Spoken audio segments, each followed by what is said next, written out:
진짜 이 새벽을 깨우는 것이 참 어렵습니다. 그런데도 엄청난 복입니다. 왜냐하면 새벽을 깨우는 사람들을 통해서 하나님이 일하시기 때문에 그래요. 왜냐하면 교회들마다 참 이게 새벽에 기도하시는 분들 때문에 교회가 살아나고 또 우리 영혼이 살아난다 생각합니다. 한국교회가 또 새벽 때문에 이렇게 큰 부흥이 일어났잖아요. 전 세계에 한국 사람들만이 새벽을 무지하게 깨워요. 여러분 미국에 가도, 저는 미국에 가보지는 않았겠지만 미국에 가도 한인들 교회들마다 새벽은 꼭 깨우거든요. 목사님들이 참 힘들 겁니다. 미국 목사님들은 미국 교회는 새벽을 안 깨우는데 한인 교회들만 새벽을 깨우기 때문에 새벽부터 예배드리고 시작하기 때문에, 그런데 놀랍게도 새벽을 깨울 때 하나님께서 우리와 함께 하시는 놀라운 은혜들을 경험합니다. 그 역사 속에서도요, 하나님께서 믿음의 사람들, 시대를 깨웠던 사람들은 이게 유럽에도 마찬가지입니다. 유럽에 먼저 복음이 있었기 때문에 유럽의 많은 역사적으로 목사님들, 종교개혁자들부터 시작해서 영적인 거두들이 있잖아요. 영적인 거두들은 항상 새벽을 4시부터 5시부터 깨어서 예배가 없을지라도 기도하고 스스로 기도하면서 하루하루를, 그래서 영적 거두들이, 영적 이 어둠의 세계에서 영적 빛을 발한 그 영적 부흥의 역사들이 있었습니다. 그래서 우리가 항상 기도해야 될 것 같다는 생각이 듭니다. 어제 그 장례가 이제 마치고 원래 입당 예배, 안산에서 입당 예배가 있어서 안산에 다녀왔어요. 입당 예배를 드리면서 참 귀하다. 이 목사님께서 이제 개척한 지 15년 만에 이제 교회를 크게 새롭게 진 거예요. 원래 교회가 있었는데 이제 거기에 일부를 이제 부수고 그 자리에 이제 본당을 이렇게 다시 세운 겁니다. 그 1층부터 4층까지, 그다음에 옆에는 교육관으로 그대로 쓰고, 그러면서 대단하다는 생각이 들어요. 개척한 지 15년 만에, 원래 교회도 크게 있었지만 다시 건축하게 되는 하나님의 기적과 역사가 있었습니다. 그래서 코로나 시기에 잠깐 이렇게 중단했다가 계획한 지 5년 만에 하나님께서 이렇게 건축하게 하셔서 이렇게 세워지는 그 모습을 보면서 하나님은 참 하신다라는 생각을 하게 되죠. 그러면서 이제 그 설교 담당 목사님께서 이제 오륜교회 김은호 목사님 오셔서 설교를 하시면서 그런 이제 감동이 되는 거예요. 뭐냐면 교회가 정말 은혜가 되는, 교회가 부흥하고, 교회는 뭐냐면 하나님의 영광의 임재가 중요하다. 그러니까 하나님의 임재가 중요하다, 이런 생각입니다. 그래서 본인도 둔청동에 조그만 그 상가에서 시작을 했잖아요.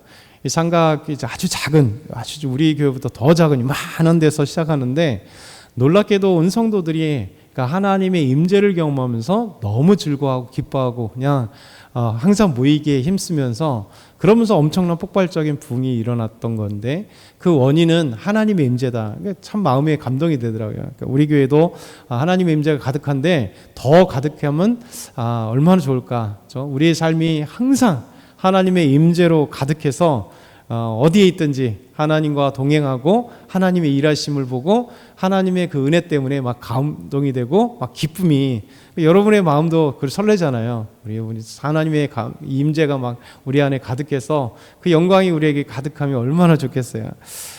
사실 믿음의 사람들은 이런 꿈을 꿉니다. 그러니까 하나님이 우리와 함께 하시고 성령께서 역사하셔서 막 활활 타오르는 교회, 성령이 막 역사하셔서 뭐 기도가 절로 기도 안 할 수 없게 만들고 하나님의 일을 안 할 수 없게 만들고, 그러니까 하나님의 일은요, 성령 충만해야지만이 하나님의 일을 막 기쁘게 감당을 해요. 막 시키지 않아도 하잖아요. 시키지 않아도 했습니다. 우리가 뭐 집안일도 기쁘면 막 하잖아요. 귀찮으면 다 안 했다는 거죠. 사람들과 만남에도 기쁘면 막 나가서 막 약속 잡고 만나죠. 근데 그 사람 보기 싫으면 만나나요? 안 만나죠. 회피하죠. 이제 뭐 약속 있어도 저는 뭐 전화 오면 뭐 갑자기 무슨 일이 생겼어 이러잖아요. 그러니까 하나님의 일은 우리가 하나님의 은혜를 막 받을 때 기쁨으로 막 감당하고 즐거워하고 막 그래요. 그래서 얼마나 기쁨이 가득하고 가득할까.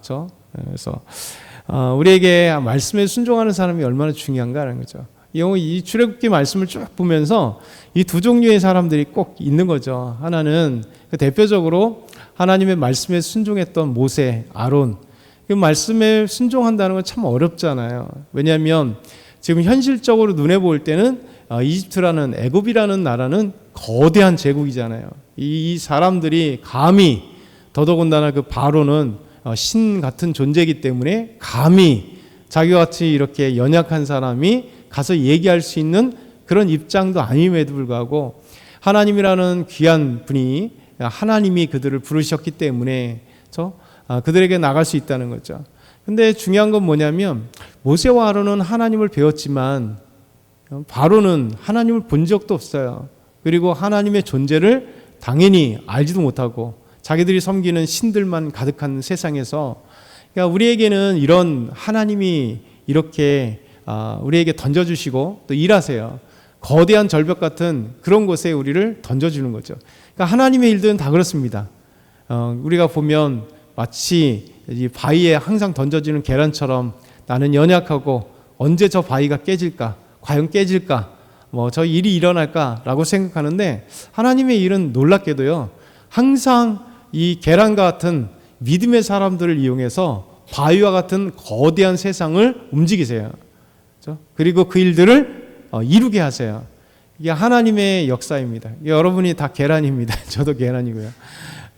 바위의 계란치기, 이 내용이 사실 하나님의 역사예요. 그래서 우리가 항상 이렇게 생각하면, 하나님 앞에 여러 가지 장벽들이 있다면 우리에게 하나님의 크신 일이 일어나는구나.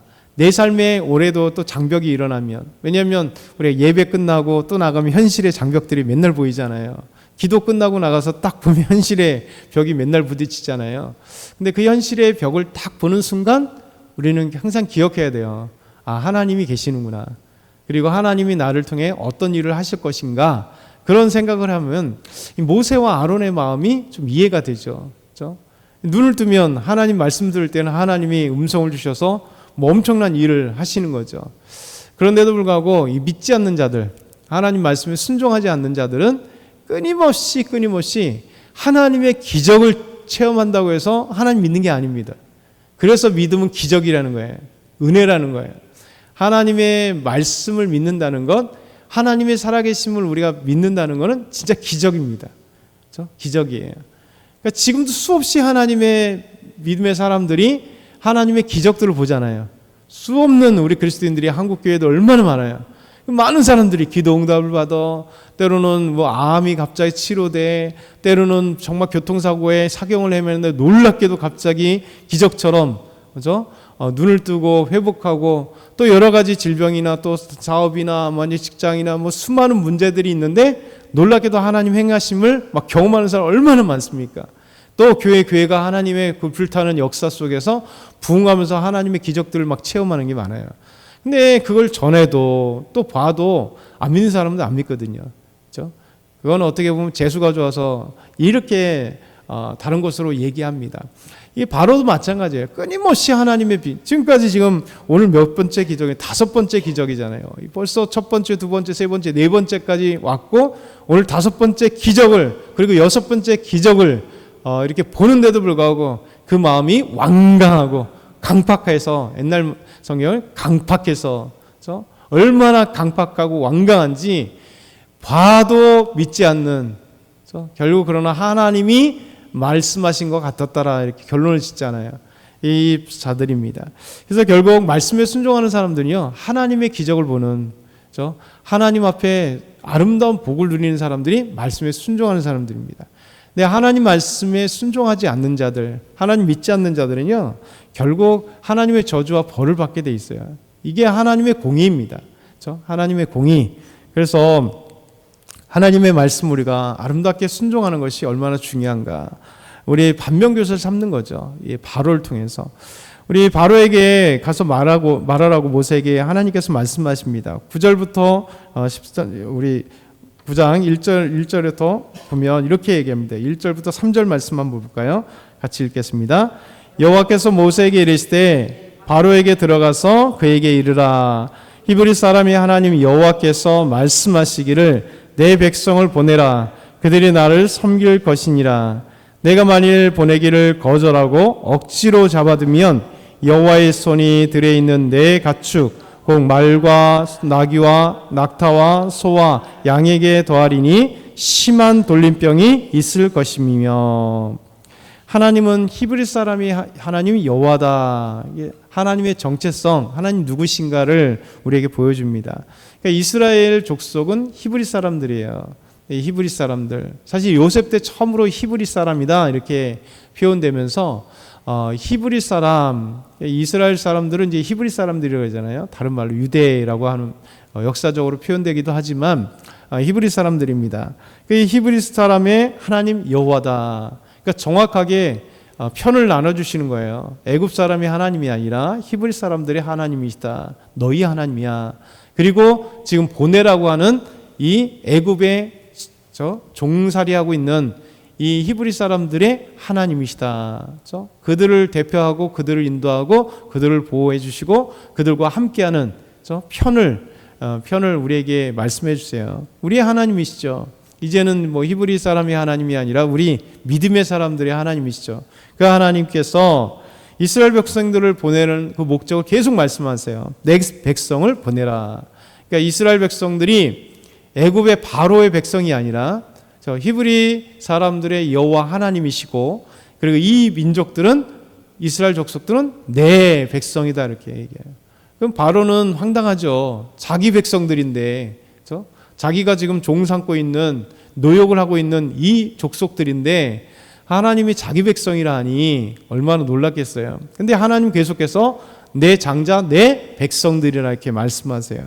그러면서 억지로 잡아서 하나님 말씀을 거절하고 억지로 잡아두면 어떻게 될 것인가? 우리 하나님께서 말씀하세요. 온 가축들의 심한 돌림병을 하나님 내리실 거다 이렇게 말씀하세요. 이게 하나님의 권능입니다. 그러니까 하나님의 말씀에 순종하는 사람들에게 복을 주시지만 하나님의 말씀에 순종하지 않는 사람들은 하나님 치세요. 근데 더 무서운 거는 치지 않는 게 더 무섭다고 말씀드리잖아요. 이 유기라고 그러죠. 유기견들. 저 주인이 없는 개들을 유기견이라고 그러잖아요. 개들은 참 불쌍하잖아요. 주인도 없어서 자기들이 스스로 살아가야 돼요. 그러니까 들개로 살아가고 산에 살아가고 그냥 이렇게 버려진 개들. 그걸 우리 하나님께서 우리에게 유기라고 하는 신학적 표현을 해요. 그러니까 하나님이 우리에게 유기하는 게 가장 무서운 거예요. 네 될 대로 되라. 그렇죠? 네가 범죄를 짓던 죄를 짓던 신경 안 쓰는 거예요. 왜? 그 결과는 뻔하니까.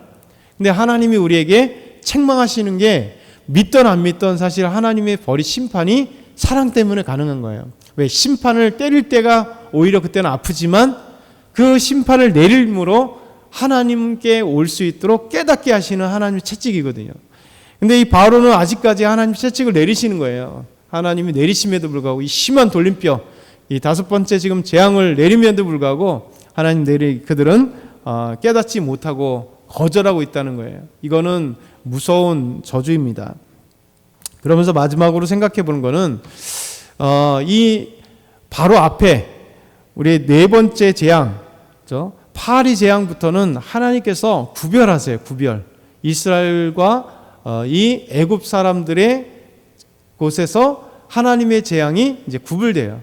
그러니까 이스라엘 백성들은 4번째 재앙부터, 파리 재앙부터 하나님이 구별하셔서 그들에게 재앙을 내리지 않는 거죠. 처음엔 첫 번째, 두 번째, 세 번째는요, 함께 이스라엘 백성들도 함께 재앙을 받았습니다. 왜 그럴까요?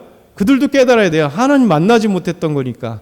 그러니까 애굽 사람들은 깨닫고 이 백성을 보내야 되는 거고, 이스라엘 백성들도 하나님이 보내시는 그분이 누구인가를 깨닫게 하시는 거고. 그런데 이제 하나님 깨닫게 하시는 적정한 수준에서 이들이 하나님을 깨달았으니 하나님은 구별해 주시는 거예요. 사랑을 베풀어 주시는 거예요. 그래서 4절부터 6절 보면 여호와께서 이스라엘의 가축과 애굽의 가축을 구별했다 말씀하세요. 그래서 이스라엘 자손에게 속한 것은 하나도 죽지 아니하니라 하셨다. 그리고 우리 하나님 내일 이 땅에 이 일을 행하리라. 날짜를 정하시고 하나님 행하시는 거예요. 우리 하나님은 저와 여러분에게 오늘도 이 새벽에 우리를 구별하신 거예요. 여러분 정말 새벽을 나오시는 분들이 쉬운 건 아니에요. 주일에 예배를 나오는 건 쉬운 건 아니에요.